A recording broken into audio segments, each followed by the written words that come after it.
We're now looking at the formula for circumference. In this case, we want the circumference of a circle with a radius of 9 centimeters. Remember that circumference just means distance around the circle. The formula in this case is C equals pi d, or 2 pi r. And since we have a radius of 9 centimeters, we're going to use C equals 2 pi r. And we plug that in, we get 2 times pi times 9, which gives me 18 pi. And I'm not sure if they want us to round or not, but we will. Using our calculators, 18 times pi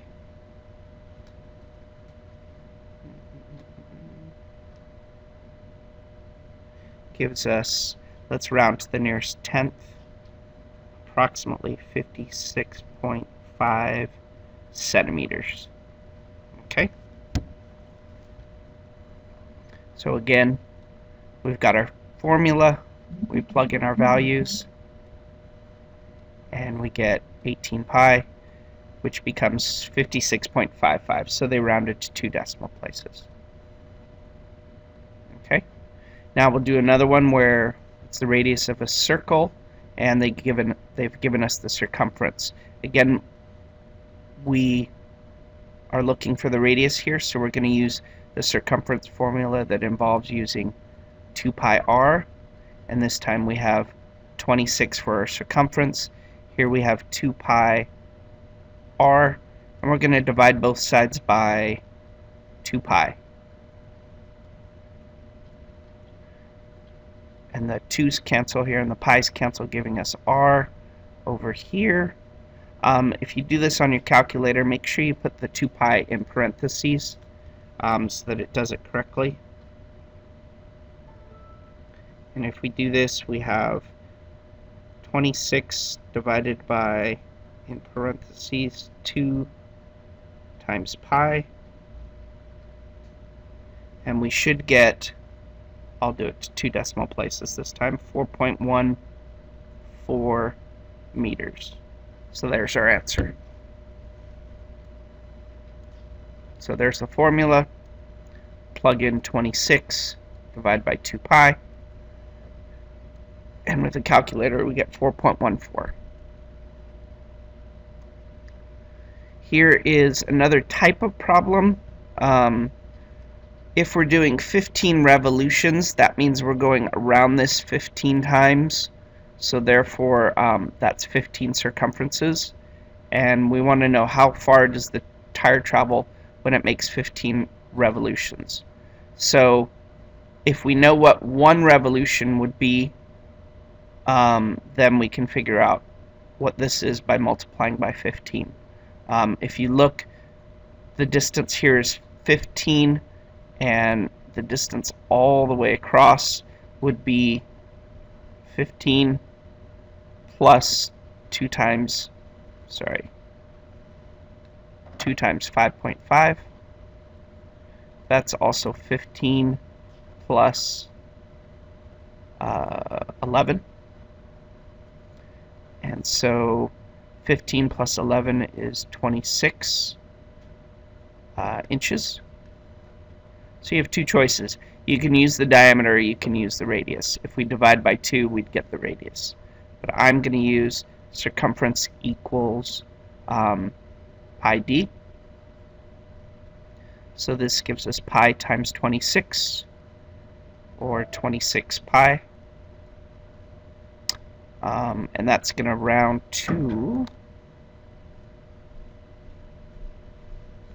give me 1 sec here, 26 times pi is 81.68. So it's 81.68 inches. We want to know what 15 revolutions would look like, so we really want to know what 15 circumferences would be. And that would be 15 times 81.68. If we do that, just multiply that answer times 15, and you get 1,225.22 inches for the whole distance. I don't know if they want it in feet, but we'll take a look at that. If we wanted it in feet, I guess we could divide by 12, and that would be equivalent to 102.10 feet. Oh, to the nearest foot. Sorry, should read the instructions. To the nearest foot would make it 102 feet. So let's take a look again. Find the diameter of the tire, just what we did. Find the circumference using pi d. And we got 81.68. So in 1 revolutions, it's traveling a circumference. So in 15 revolutions, it's 15 times the circumference. So we do 15 times that. We get 1225.2. We need to change it to feet. So we divide by 12. We get 102.1 to the nearest whole foot, about 102 feet. And here's another problem. We're given the circumference with a diameter of 5 inches and find the diameter with a circumference of 17 feet. So we start out, we have a diameter here, so we're going to use C equals pi d. So it would be pi times 5. And this is 5 pi, or if we calculate 5 times pi, we get 15.71. So it's 15.71 inches. This one, we want the diameter, so again we're going to use C equals pi d, but this time we're given the circumference is 17. So we would say that's equal to pi d. Divide both sides by pi. And the pi's cancel here, giving us d. So if we do 17 divided by pi, we get 5.41. And that would be 5.41 feet. Okay? Cool. And here's one more where we want this time to figure out the number of revolutions. So we know the distance is 500 feet. We want to know what 1 revolution is. So we would use this diameter to find the circumference. So we get pi d here. This gives us pi times 28. And that equals 28 pi, or approximately 28 times pi, which is 87.96. Now remember, in the last problem,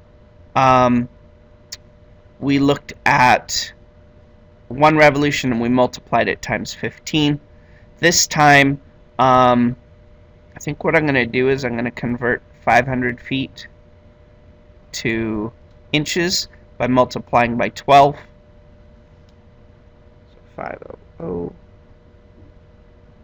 times 12, because we divided before, that gives us 6,000 inches, and we want to know how many revolutions it would be. So since before we did 15 times this to get this, we're going to divide these two to figure out number of revolutions.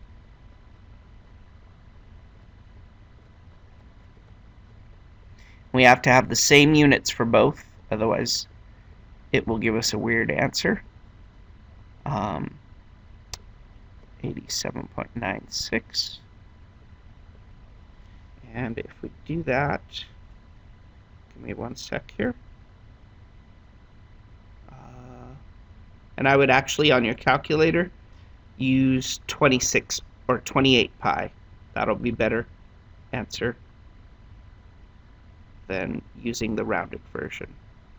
So if we do that, we get 68.2, so about 68 revolutions. Okay? About 68 revolutions. And we're set. Thank you.